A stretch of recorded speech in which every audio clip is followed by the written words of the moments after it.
জীবনে যদি খুব খারাপ সময় আসে, তাহলে নিজের দুঃখ কষ্টগুলোকে এমন ভাবে নিজের মাঝে আড়াল করে রেখো যেন তোমার পাশে গা ঘেঁষে বসে থাকা মানুষটাও বুঝতে না পারে ভিতর থেকে তুমি কতটা ভেঙে গিয়েছো। কখনো যেন সে বুঝতেই না পারে তোমার ভীষণ মন খারাপ, তাহলে সে তোমার মন আরো খারাপ করে দিবে।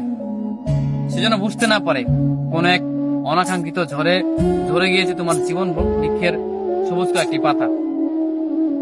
সে যেন বুঝতেই না পারে তুমি ভিতরে ভিতরে ভেঙে গিয়েছো, এটা যেন সে বুঝতেই না পারে।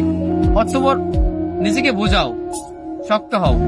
এই সামান্য ঝড়ে ঝরে যেতে নেই, সামান্য আঘাতে ভেঙে পড়তে নেই। মানুষ বড়ই নির্দয়, বড়ই নিষ্ঠুর। ভেঙে যাওয়া মানুষটাকে সে আরো বেশি করে ভেঙে দেয়।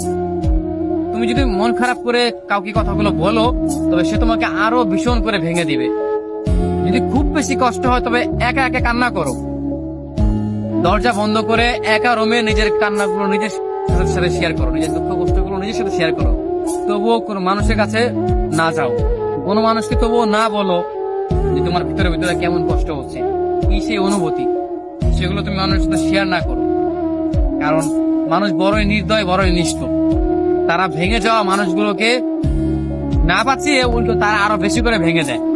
কারণ তারা জেনে যায় যে এই মানুষটা কেন কান্না করে, এই মানুষটার কেন এত দুঃখ, কি নিয়ে তার এত যন্ত্রণা, মনের মাঝে সুখ নিয়ে কেন, সেই জিনিসগুলো দিয়ে তারা এই মানুষটাকে আরো ভেঙে দেয়।